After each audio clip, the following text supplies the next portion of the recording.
Bună, dragii mei, bine ați venit, bine ați revenit. Sunt Meme și ca de fiecare dată înainte de a începe, vă reamintesc cât de minunați și de puternici sunteți. Astăzi vin alături de voi pentru a vedea ce ne spune energia în zilele ce urmează la nivel de potențial. Drept urmare, vă recomand să vă luați de aici informațiile care simțiți că rezonează cu voi. Vă mulțumesc pentru că sunteți parte din comunitate, vă mulțumesc pentru mesaje, sprijin și suport, vă urez să aveți o zi minunată.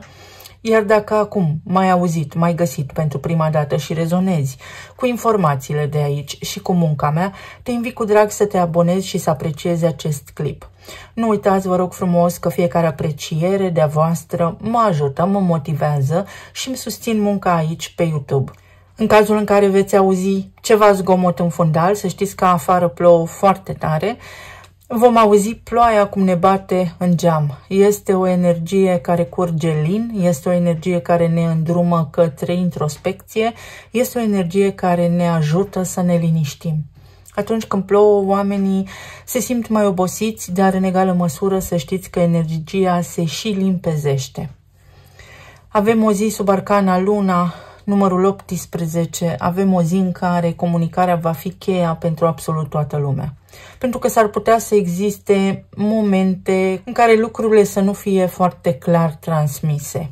De asemenea, s-ar putea unii dintre voi să resimțiți o mică tensiune interioară, dar care nu este neapărat rea, ci mai degrabă te poate ajuta, te poate motiva să treci la acțiune, să clarifici ceea ce vrei să știi. În momentul în care vrei să afli ceva sau comunici cu cineva, dacă simți așa un mic nivel de stres, întreabă, o dată, de 2 ori, de 3 ori, fără rușine și fără vină. Foarte important să înțelegem că ale noastre cuvinte au foarte multă putere. Tocmai pentru că atunci când spui ceva, cuvintele tale pot răni sau pot vindeca pe cineva. De asemenea, este o zi în care să vă ocupați de ceea ce ați tot amânat. S-ar putea să fie o zi, o perioadă în care apar ceva cheltuieli neprevăzute. Fiți atenți la cheltuieli, la investiții, pentru că energia ne susține să și negociem. Nu mai trecem prin tranzite, le-am spus la început de săptămână. Astăzi am eu foarte multă treabă de rezolvat, am tot avut lucruri importante și urgențe de care m-am ocupat.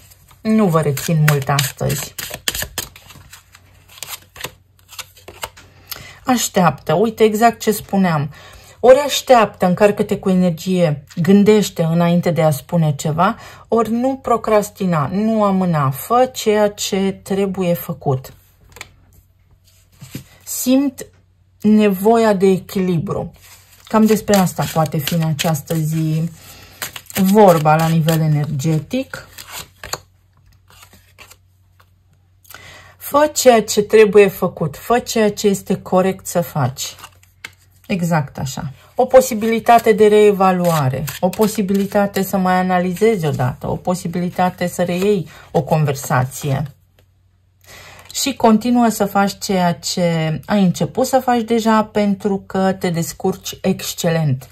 Această zi 18 vine ca o confirmare că ești pe traiectoria cea bună, că poți să îți revii, orice ar însemna asta pentru tine. Avem aici o stea. Am avut pe data de 17 arcana steaua, ne-a și apărut în etalarea cărților de tarot de foarte multe ori arcana steaua, pe semne că energia ne spune în felul următor. Nu acționa impulsiv, gândește-te înainte, rațional, pragmatic, dar acționează. Nu zăbovi, nu amâna. Sunt mesaje foarte scurte și la obiect astăzi.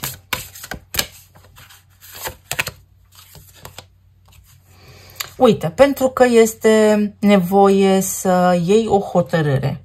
Avem aici cuvintele cheie: potențial, limite sănătoase și indecizie. Se simte energia balanței prin tranzitul lui Mercur în balanță, dar se mai simte și nevoia de a analiza. Nu vă temeți să luați decizii, analizați-le corect, pentru că orice ați decide este pe sensul vieții voastre, este bine pentru voi, este o experiență pentru voi.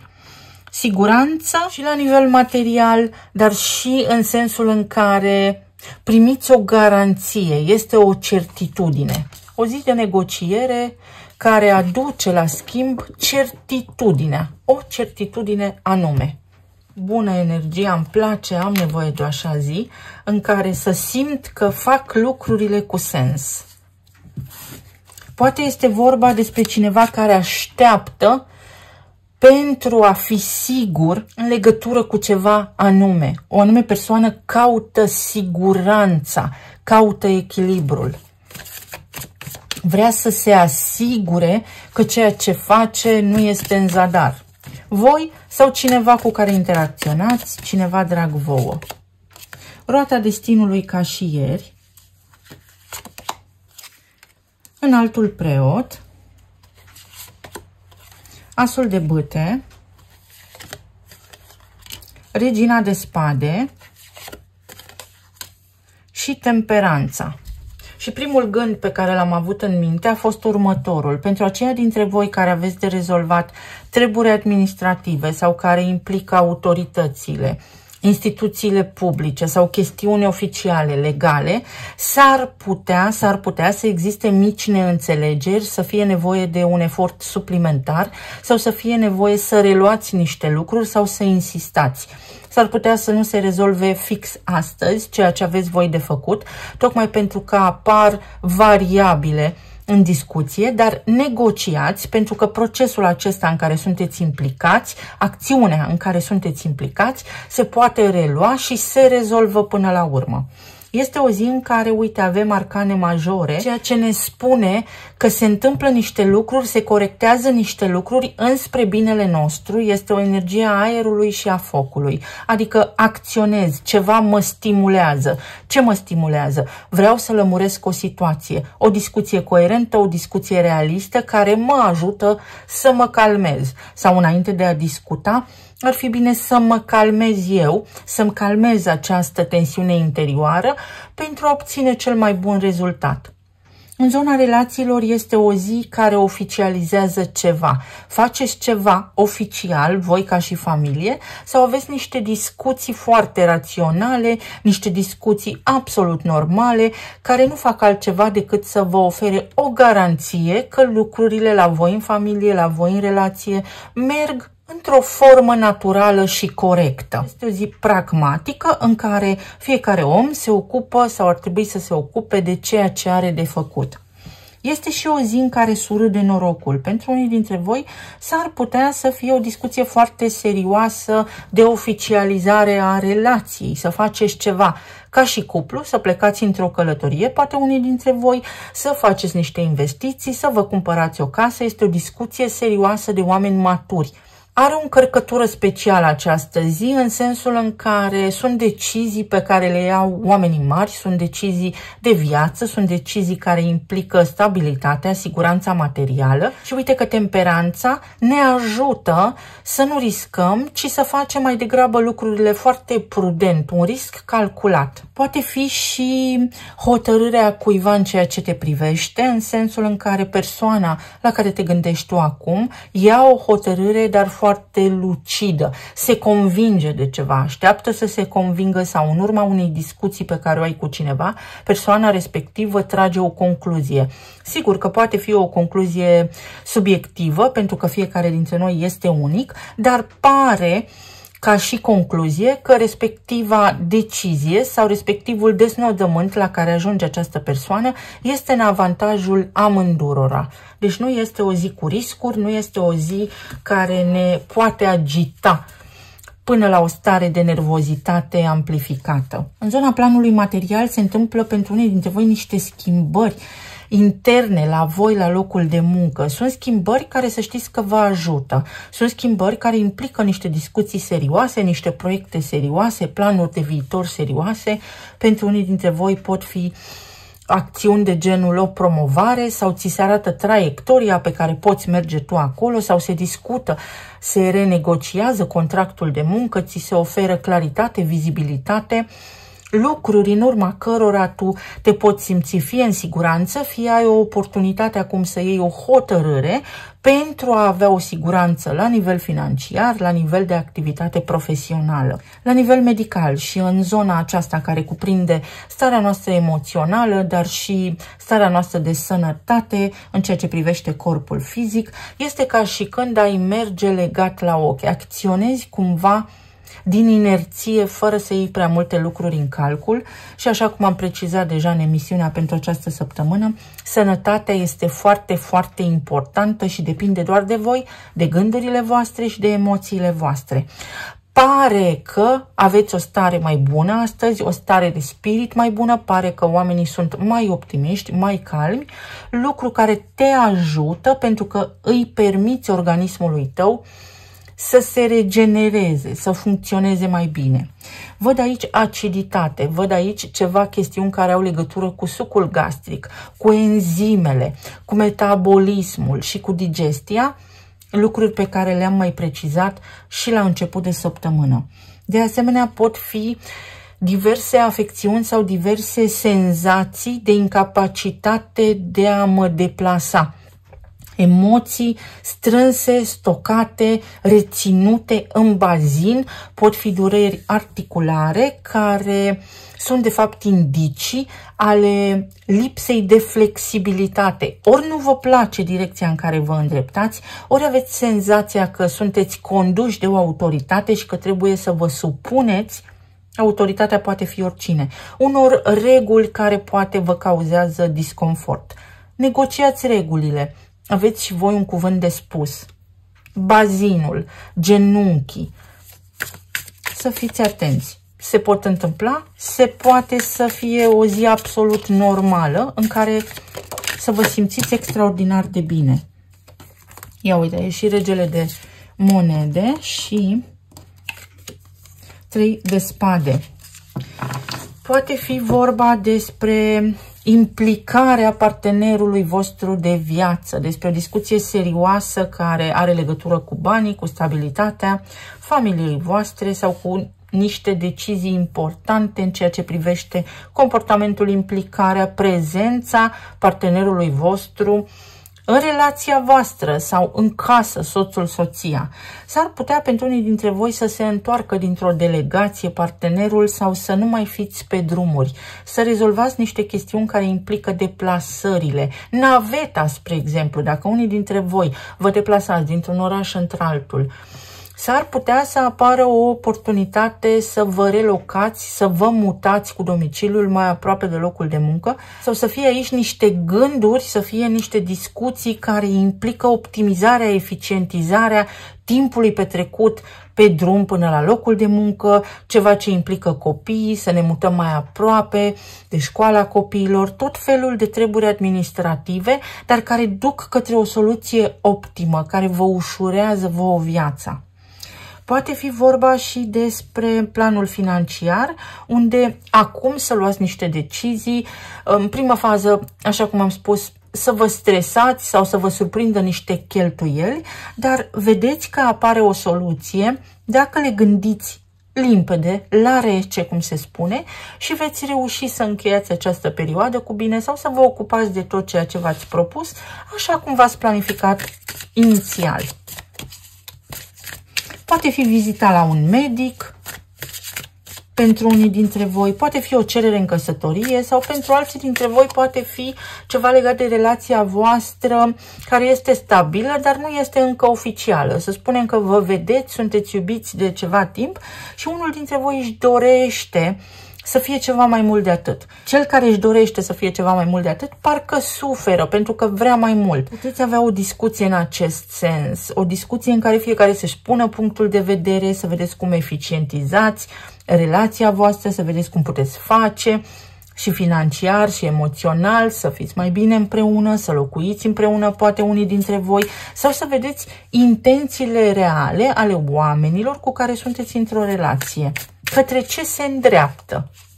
Poate fi o discuție foarte bună în acest sens. Judecata. Uite, minte limpede. Asta este o zi în care oamenii vor fi serioși, mai maturi, mai ancorați în realitate. Mintea nu va umbla așa pretutindeni. Este o zi în care puteți trage niște concluzii foarte serioase, foarte sănătoase. Poate fi vorba despre o remediere, o negociere și o remediere de situație. Fie în relații, fie la locul de muncă, fie este vorba despre o posibilitate de a face apel, o posibilitate de a mai încerca ceva oficial odată, o posibilitate de a găsi persoana potrivită pentru tine care să te ajute fix pentru problema pe care tu o ai acum. Și s-au grăbit să apară două. Astăzi toate lucrurile sunt așa mai pe grabă. Uite, 21. Ai încredere. Această eclipsă, cea de duminică, va schimba niște lucruri. Este o lună nouă. Dar este foarte important să știi ce îți dorești, pentru că este o eclipsă care te împinge către a lua decizii raționale. Energia este de așa natură încât să nu ne punem intenții sau să nu avem dorințe care nu se pot realiza. Pentru că dacă avem așa dorințe, fie nu ni se îndeplinesc, fie nu duc nicăieri intențiile noastre, fie este nevoie să avem răbdare sau să dovedim, să ne facem și noi treaba, să acționăm și noi în direcția pe care ne-o dorim.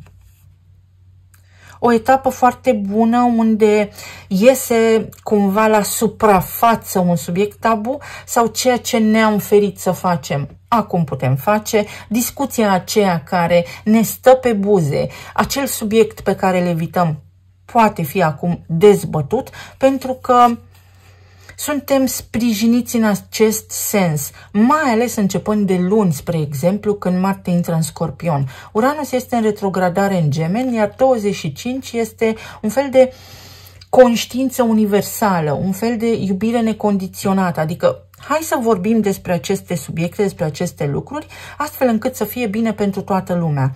Avem aici semnele Scorpion și Gemeni. Asta înseamnă luna iunie, luna octombrie-noiembrie, mai-iunie.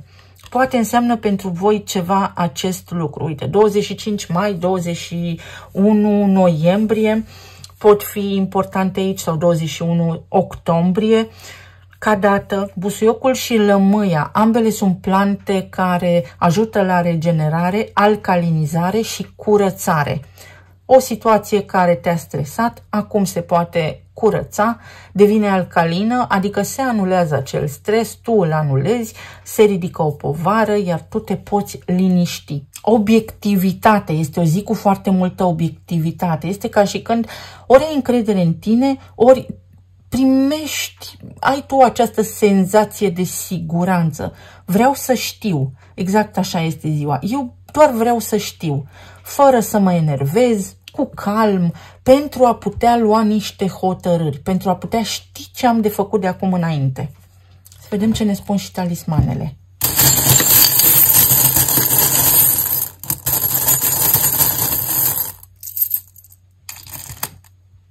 S-au grăbit să iasă, uite.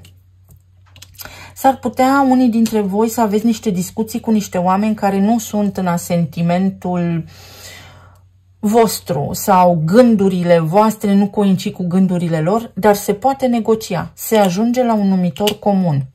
Dacă aveți o divergență, dacă aveți o diferență de opinie, dacă cumva au existat neînțelegeri, se ajunge la un numitor comun.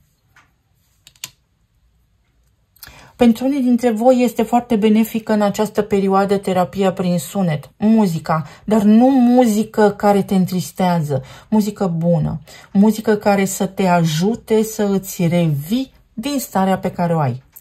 O știre, o veste, o notificare care îți face foarte mult bine. Pentru alții dintre voi pot fi planuri de viitor, planuri despre cum să avansați, cum să faceți să vă fie mai bine de atât. Pentru unii dintre voi este foarte importantă sănătatea în această perioadă și vedeți că puteți face prevenție. Uite, evitați o ceartă sau drumurile pe care le faceți, chiar dacă nu vă întorc rezultatul dorit astăzi, fix acum, vă întorc până la urmă rezultatul dorit. Nu vă enervați, nu vă emoționați. Pentru că, uite, se rezolvă cu ochii pe un rezultat. Voi faceți ce aveți de făcut, pentru că până la urmă obțineți rezultatul pe care vi-l doriți. Uite, sănătatea. Încercați să evitați să vă emoționați sau să vă stresați prea tare în această perioadă, pentru că nu vă va ajuta, ci din contră. Cu cât vă calmați mai repede, cu atât lucrurile se aranjează mai bine. Pentru alții dintre voi este o perioadă foarte bună, foarte benefică în relații. Atenție de asemenea la oamenii din jurul vostru, nu vă încărcați cu problemele nimănui, atenție la colegii de la locul de muncă sau la oameni în general, pentru că, așa cum am spus și ieri, s-ar putea să stârniți invidia unor oameni.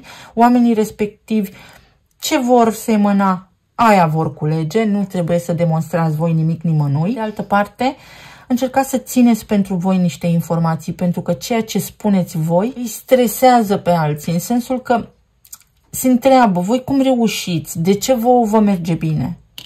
Atenție, nu știm niciodată ce se întâmplă. Și uite, aici avem o libelulă și o coroană, fertilitate, când gândești cu minte limpede. Numărul 20 are legătură și cu evenimente sociale, cu conferințe, cu evenimente la care poate ești invitat, cu ședințe, cu, să spunem așa, informări, dar la nivel mare. Pentru mai mulți oameni deodată, cu schimbări care implică mai mulți oameni deodată, un întreg colectiv. Și pentru voi aceste decizii, această perioadă, vine cu un moment extraordinar de bun în care să luați o hotărâre care poate repara definitiv o situație. În loc să tot analizați și să simțiți confuzie, această hotărâre, această zi, această perioadă va aduce prilejul să încheiați definitiv ceva anume. Inițiala este X. Poate fi și o zi cu îmbrățișări, o zi în care simțiți nevoia de a sta în sânul casei voastre, simțiți nevoia de a aparține. Acest sentiment de apartenență pentru unii dintre voi este înălțător. Vă mulțumesc foarte mult, vă doresc să aveți o zi minunată, superbă, să fiți bine, sănătoși și iubiți oriunde v-ați afla în această lume și să ne auzim cu bine și cu drag și data viitoare. Pa, pa!